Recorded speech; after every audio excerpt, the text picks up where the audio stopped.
வணக்கம். JK with JK channel மூலம் வரவேற்கிறேன். நான் என் குடும்பத்துக்காகத்தான் இவ்வளோ கஷ்டப்பட்டேன், இவ்வளோ கடனும் வாங்கினேன். அவங்களுக்காக தான் எல்லாமே பார்த்து பார்த்து செஞ்சேன். ஆனால் அந்த குடும்பத்தாரே நம்மள நினச்சி கூட பார்க்க மாட்றாங்க. அவங்களும் என்னை திட்டும்போது மனசு கஷ்டமாக இருக்குது. எனக்காக நான் எந்த பொருளையும் வாங்கிக்கல, எனக்காக எந்த ட்ரெஸ்ஸும் நான் வாங்கிக்கல, எனக்காக எதுவுமே நான் செஞ்சுக்கல. என் ஃபேமிலிக்காக தான் நான் அவ்வளோத்தையும் செஞ்சேன். இருந்தாலும் அவங்க சொல்ல ஒரு வார்த்தை ரொம்ப மனசை உடச்சிடுற மாதிரி ஆயிடுது. சில நேரத்தில் என்னடா இது ஒரு வாழ்க்கைன்ற ஒரு எண்ணம் கூட வந்துடுது. எனக்கு வர வேண்டிய பணம் வந்தாவே போதும். எனக்கு இந்த கடன்லேருந்து நான் எப்பயோ வெளியே வந்துட்டு இருப்பேன். எனக்கு வர வேண்டிய பணம் தடையாகவே இருக்குது. எனக்கு வர வேண்டிய ஒரு பெரிய சொத்து வராமே இருக்குது. எல்லாமே தடையாக இருக்குது. கிடைக்கிறதுலாம் தாமதமாகிட்டு இருக்குது. மனசு உளைச்சலாக இருக்கேன். என்ன பண்ணுறதே தெரியல. அப்படி ஒரு சூழ்நிலை இருந்தீங்கன்னா இந்த வீடியோ உங்களுக்கான வீடியோ. ஒரு ஊரில் பார்த்தீங்கன்னா ஒரு பெரிய செல்வந்தர் அவருடைய பையனுக்கு ஒரு சின்ன பிஸ்னஸ் ஸ்டார்ட் பண்ணி கொடுத்துட்டு நான் வெளிநாடு போகிறேன், நீ பிஸ்னஸை பார்த்துக்கப்பா சொல்லிட்டு அவர் வெளிநாட்டுக்கு போயிட்டாரு. இந்த பையனுக்கு இந்த பிஸ்னஸை பற்றி ஐடியாஸ் இல்லாதனால பெரிய நஷ்டம் வந்துருச்சு. அவன் கையில் எல்லா பைசாவும் காலி ஆயிடுச்சு. இதை அவங்க அப்பா கிட்ட சொல்லி ஏதாவது நம்ம பைசா கேட்கலாம் பார்த்தாலும் அவனுக்கு மனஸ்தாபம், என்ன இவ்வளோ பணத்தை கொடுத்தாரு ஏற்கனவே, இன்னும் நஷ்டமாக்கணுமான்ட்டு அவருக்கு கையை வசிக்கிட்டு இருக்கான்.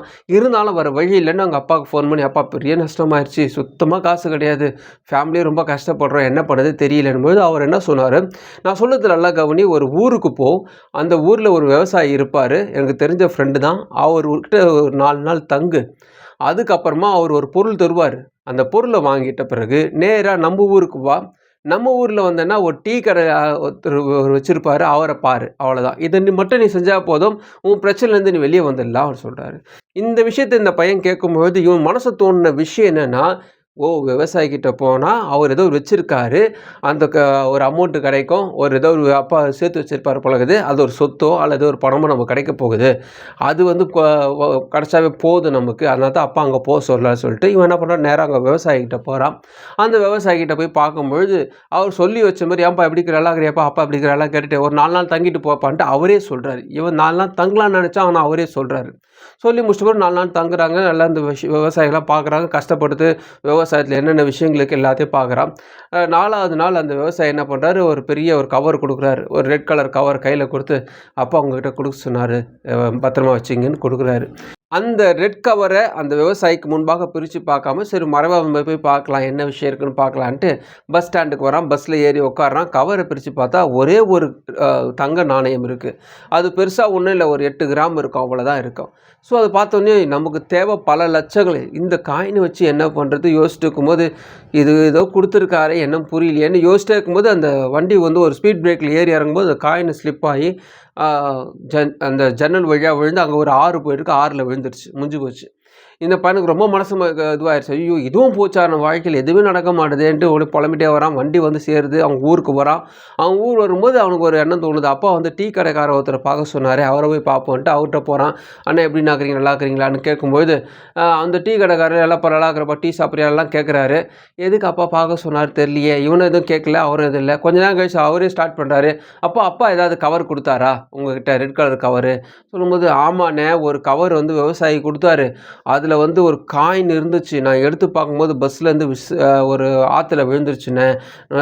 சரி ஒன்றும் பிரச்சனை இல்லை, அவர் கவர்னு ஒன்று கொடுத்தாரு, அதோட கவர் எங்கள் என்வலப் கவர் மட்டும் எங்கன்னா, கவர் மட்டும் தானே இருக்குது, உள்ளே ஒன்றுமே இல்லை, வெறும் காயின் மட்டும் தான் இருக்கும்போது அந்த விவசாயி அந்த கவரை வாங்கி அது எடுத்து பத்திரமா எடுத்து வச்சுட்டு ஒரு பெரிய பொட்டி எடுத்து அந்த பையன்கிட்ட கொடுத்தாரு. பையன்கிட்ட கொடுக்கும்போது அந்த பையனுக்கு ஒன்றுமே புரியல, எதுக்கு இந்த பொட்டியை கொடுக்குறாங்க, பிரித்து பார்ப்பானு ஓப்பன் பண்ணி பார்த்தா நிறைய பணம் இருக்குது. அவனுக்கு ஒன்றுமே புரியல, எதுக்கு இந்த கவர் கொடுக்கும்போது இது கொடுக்க சொல்கிறீங்க, ஒன்றும் புரியல நான் என்பது. அவர் சொல்கிறாரு, என் பையன் வருவான், அவன் ஒரு கவர் எடுத்துகிட்டு வருவான், அந்த என்வலப் கவரில் காயின் இருந்தாலும் சரி இல்லைனாலும் சரி எம்டி கவராக இருந்துச்சுன்னா அந்த கவரை வாங்கி வச்சுட்டு பணத்தை கொடு, இதான் உங்கள் அப்பா என்கிட்ட சொல்லி வச்சுருந்தாரு என்று அவன் சொல்கிறான். இவனுக்கு இன்னுமே புரியல. அவங்க அப்பா என்னப்பா இது, நீங்கள் டேரெக்டாக வந்திருந்தால் இவர்கிட்டே நான் பணம் வாங்கிட்டு போயிருப்பேனே, எதுக்கு விவசாயிக்கிட்ட அமுச்சு அவர் கொடுக்குற ஒரு கவரை வாங்கிக்கின்னு அதுக்கப்புறம் இங்கே இவரை பார்க்கணும், எதுக்கு நீங்கள் சொன்னீங்கன்னு கேட்கும்போது, சில விஷயங்கள் உனக்கு ஈஸியாக கிடச்சிச்சின்னா அதோடைய வேல்யூ உனக்கு புரியாதுப்பா, அதனால தான் நான் விவசாயிக்கிட்ட அமிச்சேன். அவங்க கஷ்டப்படுற 4 நாள் கஷ்டத்தை நீ பார்க்கும்போது உன்னுடைய பிஸ்னஸில் நீ எங்கே தோற்று போயிருப்போங்க தெரியும். அவங்க எவ்வளோ சுறுசுறுப்பாக இருப்பாங்க, எவ்வளோ உழைப்பாங்க, எவ்வளோ விஷயங்கள் சாதாரண நெல்மணிக்காக அவங்க எவ்வளோ விஷயங்கள் செய்கிறாங்க நீ பார்க்கும்போது உனக்கு ஒரு ஐடியா கிடைக்கும். அதே நேரத்தில் அங்கேயே நான் பணம் கொடுத்துருக்கலாம், ஆனால் அது மட்டுமே அங்கே கொடுத்துருந்தேன்னா நேராக நீ வீட்டுக்கு கிளம்பி வந்துட்டு இருப்ப. நம்பிக்கைன்னா என்னன்னு உங்களுக்கு தெரியாது, அதனால தான் நான் டீ கடைக்கார்ட்ட கொடுத்து வச்சுருந்தேன். நல்லா யோசிச்சுப்பார், அந்த டீ கடைக்காரர்கிட்ட அவ்வளோ பணம் இருந்தால் கூட அதை எடுத்துகிட்டு போகாமல் ஒரு நம்பிக்கை நாணயமாக இருந்து ஒரு விசுவாசமாக இருந்து நேரட்டாக உங்கள்கிட்ட சேர்க்கணுன்னு சேர்த்துருக்காரு. இதெல்லாம் நீ தெரிஞ்சுக்கிறதுக்காக தான் இந்த படிப்பினை. உழைப்பை நீ கற்றுக்கணும், நேர்மையை நீ கற்றுக்கணும். அதுக்கு தான் இந்த விஷயத்தை உங்களுக்கு கொடுக்குறாரு என்று அவர் சொல்கிறாரு. இதில் முக்கியமாக கவனிக்க வேண்டிய விஷயம் என்னென்னா, அந்த காயினே போனாலும் பிரச்சனை கிடையாது, அந்த கவர் பத்திரமா வச்சுக்கணும். அதாவது நம்மகிட்ட இருக்கக்கூடிய செல்வமே நம்ம விட்டு போனாலும், நமக்கு விட்டக்கூடிய அனைத்து விதமான பணமும் நம்ம விட்டு போனாலும், நம்பிக்கைன்னு ஒன்று இருக்கு இல்லையா, அது விட்டு போகவே கூடாது. அந்த கவர் அவங்க கையில் இருந்ததுனால தான் அந்த பணம் வந்துச்சு, அந்த நம்பிக்கை இருந்ததுனால தான் வந்துச்சு.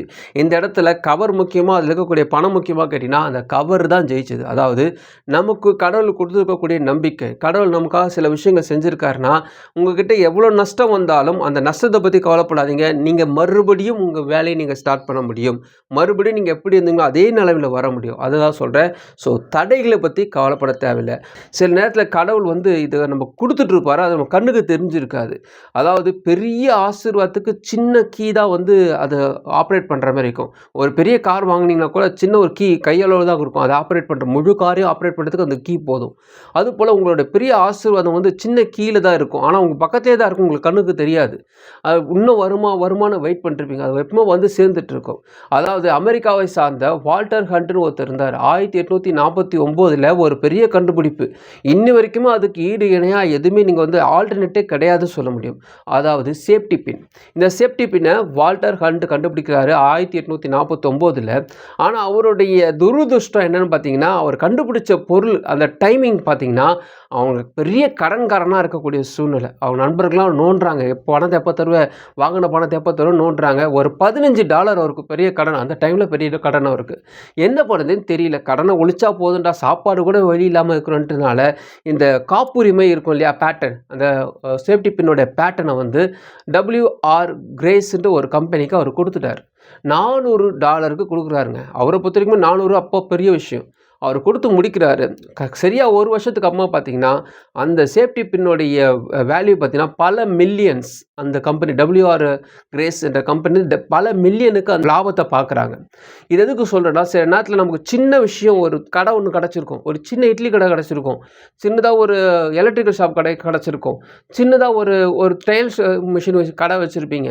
இது பெருசாக லாபம் இல்லை நீங்கள் நினச்சிருப்பீங்க. சின்னதாக தான் ஸ்டார்ட் பண்ணியிருப்பீங்க. அது இன்னும் நமக்கு பிளெஸிங்ஸ் வரும், இன்னும் வானத்துலேருந்து கொட்டும், இவங்க தருவாங்க அவங்க தருவாங்க நம்ம யோசிச்சுட்டு இருப்போம். ஆனால் பார்த்தீங்கன்னா, எப்படி அந்த சின்ன ஒரு பின்னு அவர் மிஸ் பண்ணது போல் இதை நீங்கள் டெவலப் பண்ணியிருந்தீங்கன்னாவே எப்போயோ பெரிய லெவலில் போயிருக்கலாம். சில பேருக்கு அதில் அனுபவங்களும் கிடைக்கும். நான் ஸ்டார்ட் பண்ணேங்க, வேணான்னு விட்டாங்க, இப்போ பார்த்தீங்கன்னா ஒருத்தன் ஸ்டார்ட் பண்ணி அதை வாங்கினவன் பெரிய லெவலில் வந்துட்டான், நான் தாங்க அவசரப்பட்டு கொடுத்துட்டேன், ஒரு அவசரப்பட்டு கொடுத்துட்டேங்க. இது மாதிரி நிறைய விஷயங்களுக்கு இதெல்லாம் பார்த்தீங்கன்னா பிளெஸிங்ஸ் வந்துட்டுருக்கும், கண்ணுக்கு தெரியாமல் இருக்கும். எப்படி இந்த பின்னு சொல்கிறோன்னா, அது போல் வாட்சுக்கும் அது போல் சொல்லலாம். நீங்கள் குவாட்ஸ் வாட்ச் யூஸ் பண்ணுறீங்க இல்லையா, குவாட்ஸ் வாட்சோடைய காப்புரிமை இப்படி தான் போச்சு. அதை கண்டுபிடிச்சவருடைய காப்புரிமை ரொம்ப கம்மியான விலைக்கு விற்றாரு. அதை பார்த்தீங்கன்னா அந்த கம்பெனி வாங்கி இன்னும் வரைக்கும் யூஸ் பண்ணிகிட்டு இருக்காங்க. இது போல் கடவுள் கூட பிளெஸிங்ஸ்லாம் சில பேருக்கு தெரியாது. அதனால் இன்னும் வரலையே நீங்கள் காத்துட்ருக்கக்கூடாது. உண்மையாகவே வரல பாஸ், கவலைப்படாதீங்க, வரும். ஆனால் வர வரைக்கும் நீங்கள் பொறுமையாக இருக்கிறது ரொம்ப முக்கியம். ஏன்னா சில விஷயங்கள் கடவுள் தாமதிக்கிறாருன்னா, உங்களுக்கு சில விஷயங்களை கற்றுத்தரத்துக்காக தாமதிக்கலாம். அதே நேரத்தில் சிலது வந்திருக்கலாம், அது வந்ததை தேடுங்க. இதுக்கு ரெண்டுத்துக்கும் முக்கியமான விஷயம், நீங்கள் நன்றி உள்ளவர்களாக இருக்கணும். கடவுள் இதுக்கு நம்ம உயிரோடு வச்சுருக்காரு, நிறைய விஷயம் நமக்கு செஞ்சுருக்காரு, இன்னும் புலம்பாகாமல் இன்னும் நிறைய விஷயம் நமக்கு செய்வார்னு நம்பிக்கையோடு இருந்தோம்னு வச்சுங்களேன். உங்களை யாரையும் காப்பாற்ற முடியாது நீங்கள் நினச்சிட்டு இருக்கீங்க இல்லையா, எப்போயும் உங்களை காப்பாற்றுக்கான விஷயங்கள் கடவுள் செஞ்சுட்டார். நீங்கள் பயப்படவே தேவையில்லை. இந்த பிரச்சனை நீங்கள் வெளியே வந்துடுவீங்க. தைரியமாக இருங்க. தடைப்பட்டிருக்க காரியமானாலும் சரி, தாமதமான காரியமானாலும் சரி, ஒரு காரணத்தோடு தான் காத்துட்ருக்கு. அந்த காரணம் முக்கியமாக நீங்களே தான் இருப்பீங்க. அலர்ட்டாக இருங்க. உங்களுக்கான விஷயங்கள் உங்கள் பக்கத்துலேயே தான் இருக்குது.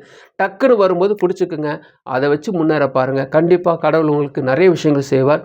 இந்த வீடியோ உங்களுக்கு பிடிச்சமாக நினைக்கிறேன். உங்கள் ஃப்ரெண்ட்ஸுக்கு ஷேர் பண்ணுங்க. அவங்க கொஞ்சமாக மறுபடியும் பார்க்கலாம். வணக்கம்.